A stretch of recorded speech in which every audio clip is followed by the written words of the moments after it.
Flat থাকতে হবে, কোনো ধরনের ক্রিজ মার্ক লুজ টাইট এরকম থাকা যাবে না। এবং অবশ্যই শার্ট বা প্যান্ট বলেন বা পুরো শার্ট বলেন যখন এটা মেজারমেন্ট করবো অবশ্যই আমাকে বাইরে যে হাউ টু মেজারমেন্ট ওয়ালা সেটা ফুল করতে হবে। যেমন বাইরে হাউ টু মেজার যে ম্যানুয়াল আছে বলতেছে কি হাইপ অ্যান্ড শোল্ডার থেকে কি করতে হবে মেজারমেন্ট করতে হবে, এবং হাইপ অ্যান্ড শোল্ডার থেকে যদি আমি টোটাল বডি লেন্থ মেজারমেন্ট করি তাহলে মেজারমেন্টটা অবশ্যই এইভাবে টেনে নিতে হবে। এটা হচ্ছে standard way total body length measurement করে। তাহলে আমরা আগে দেখে নিলাম অবশ্যই মেজারমেন্টটা এইভাবে নিতে হবে। ওকে, এটা হচ্ছে 31 এটা হচ্ছে টোটাল বডি লেন্থ মেজারমেন্ট। এখন যদি বলে সেন্টার ব্যাক লেন্থ মেজারমেন্ট, তাহলে সেন্টার ব্যাক লেন্থ মেজারমেন্ট করতে গেলে কি করতে হবে, এবং সেন্টার ব্যাক কোথায় এখানে, এখান থেকে ব্যাক লেন্থ মেজারমেন্ট করতে হবে। ওকে, তাহলে সেন্টার ব্যাক লেন্থ মেজারমেন্ট হচ্ছে এই নেকের যে সেন্টার আছে এই সেন্টার থেকে এই পর্যন্ত প্রায় 32.5 ইঞ্চি। এটা হচ্ছে সেন্টার ব্যাক লেন্থ মেজারমেন্ট। এখন আসি আমরা চেস্টের মেজারমেন্ট।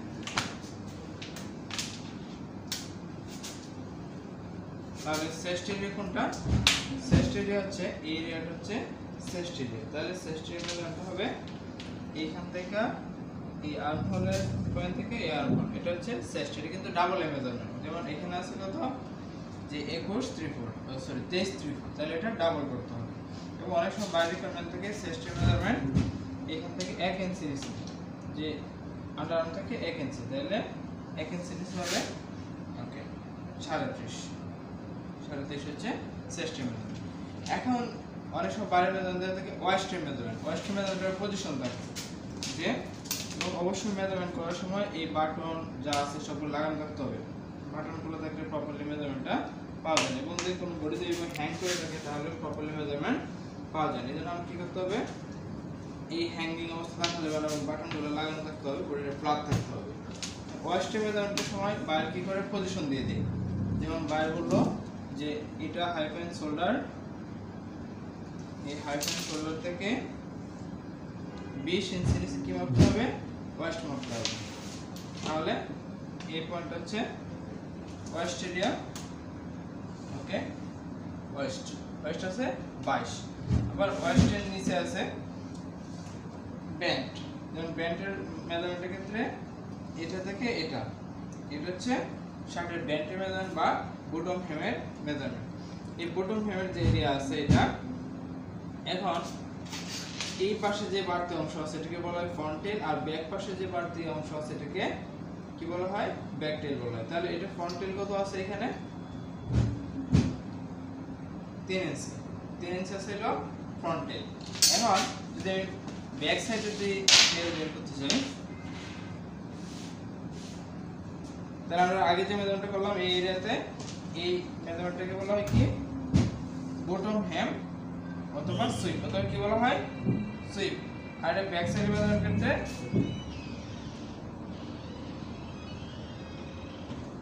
3 এখানে হচ্ছে 5 ইঞ্চি। তাহলে এটা হচ্ছে আমি ফার্স্টে দেখলাম বটম হেম বা এটাকে সুইপ বলা হয়। এই বটম হেম সুইপের নিচে যে অংশটা হচ্ছে ব্যাক সাইড টেল, আর ফ্রন্ট সাইড হচ্ছে ফ্রন্ট সাইড টেল। এখন আমরা দেখি যে এখানে আরেকটা মেজারমেন্ট আছে, কি আছে এটা ব্যাক ইয়ক। তাহলে যদি বলো যে ব্যাক ইয়ক লেন্থ, তাহলে এটা কতটুকু আছে, ব্যাক ইয়ক 18। এখন যদি বলো যে ইয়ক হাইট, তাহলে এখান থেকে কতটুকু আছে, এটা হচ্ছে ইয়ক হাইট। এই প্রসেস এখান থেকে এটা হচ্ছে ইয়কের হাইট। এখন যদি বলো যে অ্যাক্রস ব্যাক, তাহলে অ্যাক্রস ব্যাক হলে এটা একটা পজিশন দেওয়া থাকে হাইপ অ্যান্ড শোল্ডার থেকে, অথবা এই যে দুইটা ক্রস আর্ম হলে আপার আর্ম আন্ডার আর্ম, এই পাশে আপার আন্ডার যে এরিয়াটা আছে ভেঙে নিলাম। এই বাঙ্গা অংশটা হচ্ছে কি অ্যাক্রস ব্যাক সাইড, হচ্ছে অ্যাক্রস ব্যাক, আর যদি ফ্রন্ট সাইডে ভাঙা হয় তাহলে হচ্ছে অ্যাক্রস ফ্রন্ট। অথবা এটা হাইপ অ্যান্ড শোল্ডার থেকে একটা পজিশন দেওয়া থাকে যে এটা হচ্ছে হাইপ অ্যান্ড শোল্ডার, এখানে 6 ইঞ্চি নিচে হচ্ছে বা 7 ইঞ্চি নিচে হচ্ছে অ্যাক্রস ব্যাক। তাহলে এই 7 ইঞ্চি নিচে আমাকে দেখতে হবে, এটা হচ্ছে অ্যাক্রস ব্যাক। আচ্ছা, তারপরে এখানে একটা মেজারমেন্ট আছে এই প্রসেসে, যেমন স্লিপ মেজারমেন্ট কিন্তু 3টে প্রসেসে করা যায়। কি কি, একটা হচ্ছে আমার, আর একটা হচ্ছে across shoulder back. Across shoulder back কোথায়?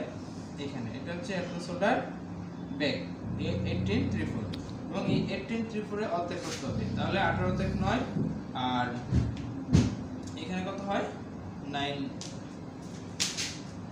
দিলাম, এটা অর্ধেক করে, এটা কিন্তু সিলিয়ার মেজারমেন্ট, ঠিক আছে, 914 দিলাম 36। তাহলে আমার এই মেজারমেন্টটা কি, আগে অ্যাক্রস শোল্ডার মাপতে হবে, অ্যাক্রস শোল্ডারের 50% ধরে তারপর বাকিটা মাপতে হবে। এটা হচ্ছে একটা ওয়ে। আরেকটা হচ্ছে ডাইরেক্ট, এখানে যে সেন্টার ব্যাক লেন্থ আছে, সেন্টার ব্যাক লেন্থ থেকে এখানে ধরে তারপর এখানে, এটা হচ্ছে আরেকটা। এটা টোটালি ডিপেন্ড করে বাইরে হাঁটু মেজারমেন্টের উপরে। আরেকটা প্রশ্ন হচ্ছে শুধুমাত্র ডাইরেক্ট এইখান থেকে। এই তিনটে প্রসেসে মূলত স্লিপের মেজারমেন্ট করা হয়। ওকে, এখন আমি ফ্রন্ট সাইডে যে মেজারমেন্টগুলো আছে এগুলো করে নিই।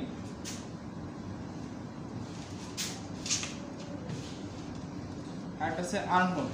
আর্মহোলের মেজারমেন্টের দুইটা সিস্টেম আছে, একটা হচ্ছে কার্ভ, আরেকটা হচ্ছে স্ট্রেট। স্ট্রেট আর্মহোলের মেজারমেন্টের ক্ষেত্রে হচ্ছে একদম এই পয়েন্ট থেকে এই পয়েন্ট, এটা হচ্ছে স্ট্রেট আর্মহোল মেজারমেন্ট। আরেকটা হচ্ছে কার্ভ। কার্ভটা হচ্ছে একদম এইভাবে পয়েন্ট টু পয়েন্ট ঘুরিয়ে মেজারমেন্টটা করতে হয়।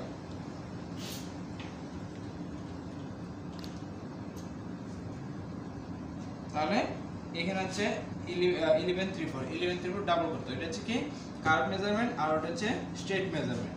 আর অ্যাক্রস পর্যন্ত এখানে যে হাইফেন ছোটতে একটা পজিশন থাকবে, বা এই দুইটা পয়েন্ট ভাঙার পর মাঝখানে যেটা হবে এটা হচ্ছে অ্যাক্রস ফ্রন্ট। তারপর এখানে বাইসেপ। বাইসেপের ক্ষেত্রে এটার ক্ষেত্রে বাইসেপ যখন আমরা ইজিলি মাপবো, কারণ এখানে একটা দেওয়া থাকবে যে এখান থেকে এত নিচে, তাহলে এটা আয়রন করা নাই, যার কারণে এটা প্রপারলি বসতেছে না। বাইসেপ মেজার হবে যেমন 1 ইঞ্চি নিচে হইলে এখান থেকে, ওকে, এটা প্রপারলি এখানে 90 ডিগ্রি অ্যাঙ্গেল থাকবে। কত ডিগ্রি অ্যাঙ্গেল থাকবে? 90 ডিগ্রি অ্যাঙ্গেল। এটা হচ্ছে বাইসেপের মেজারমেন্ট, মানে এটার সাথে এটা 90 ডিগ্রি, মানে এখানে একটা 90 ডিগ্রি কোণ উৎপন্ন করবে। যদি এটা সমান থাকে, প্লেন থাকলে ধরে এটা যদি 180 হয়, এই পাশে 90, এই পাশে 90, এরকম 90 ডিগ্রি অ্যাঙ্গেলে আমরা বাইসেপের মেজারমেন্ট করি। আর যদি এলবোর মেজারমেন্ট করি, তাহলে এই যে ভাঙা এলবো মানে কি, তাহলে এটা হচ্ছে এলবোর মেজারমেন্ট। আর যদি কাফের মেজারমেন্ট বা স্লিভ ওপেনিং মেজারমেন্ট হয়, কাফ হাইট উইথ, ওকে, এটা হচ্ছে কাফের মেজারমেন্ট। এখন আসেন এখানে শোল্ডার ড্রপ আছে কত। শোল্ডার ড্রপ হচ্ছে এই হাইফেন শোল্ডার থেকে এই শোল্ডার সিম পর্যন্ত, শোল্ডার ড্রপ হচ্ছে 360। তারপরে যদি বলা হয় যে শোল্ডার ড্রপ হচ্ছে এরকম, যে এটা হচ্ছে কি অ্যাক্রস শোল্ডার, এই অ্যাক্রস শোল্ডার থেকে কতটুকু ড্রপ আছে 1.5 ইঞ্চি ড্রপ। এটা হচ্ছে শোল্ডার স্লোপ, শোল্ডার কতটুকু ডালো। আর এই হাইফেন শোল্ডার থেকে শোল্ডার সিম হচ্ছে 316। এখন যদি আসেন আপনারা এইখানে শোল্ডার নেক ড্রপ, নেক ড্রপ হচ্ছে এটা হচ্ছে হাইফেন শোল্ডার, এই হাইফেন শোল্ডার থেকে নেক কতটুকু নিচে আছে, বা এটার মেজারমেন্টের সিস্টেম হচ্ছে এইভাবে,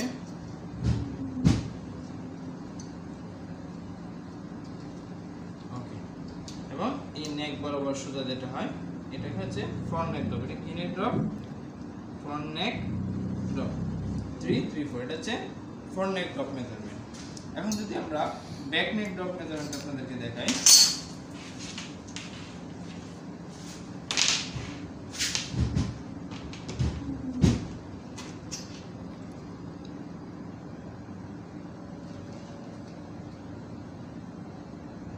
তাহলে এখানে দেখেন প্রায় 1/4 মতো আছে, এটা হচ্ছে ব্যাক নেক ড্রপ। তাহলে ফ্রন্ট নেক ড্রপ দেখলাম, ব্যাক নেক ড্রপ দেখলাম। এখন আমরা দেখব, যদি বলি যে এখানে নেক ওপেনিং কত আছে, তাহলে নেক ওপেনিং এর মেজারমেন্ট করতে গেলে আপনাকে অবশ্যই বাটনগুলো খুলতে হবে। বাটন খোলার পরে যদি এটা বাটন থেকে বাটন হোল থাকে, তাহলে বাটন থেকে বাটন হোল, আর যদি দুইটাই বাটন থাকে তাহলে এই বাটন থেকে ওই বাটন পর্যন্ত,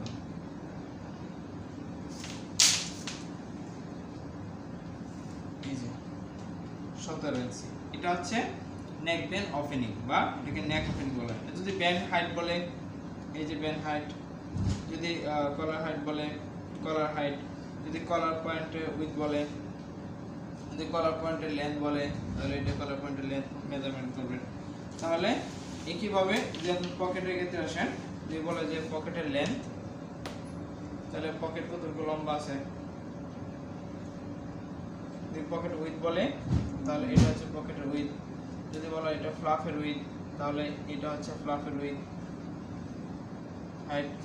তাহলে আশা করি এখানে আপনাকে প্রত্যেকটা প্রসেসে মেজারমেন্ট দেওয়া আছে যে এই প্রসেসে আপনি কি করবেন, একটা শার্টের প্রপারলি মেজারমেন্ট করবেন। এবং অবশ্যই শার্টের মেজারমেন্ট করার সময় আপনাকে বাটন লাগানো থাকতে হবে এবং বডিটা মাস্ট বি ফ্ল্যাট থাকতে হবে এবং বডিটা হ্যাঙ্গিং অবস্থায় থাকা যাবে না। বডি যদি ঝুলে থাকে তাহলে আপনি প্রপারলি মেজারমেন্টটা করতে পারবেন না।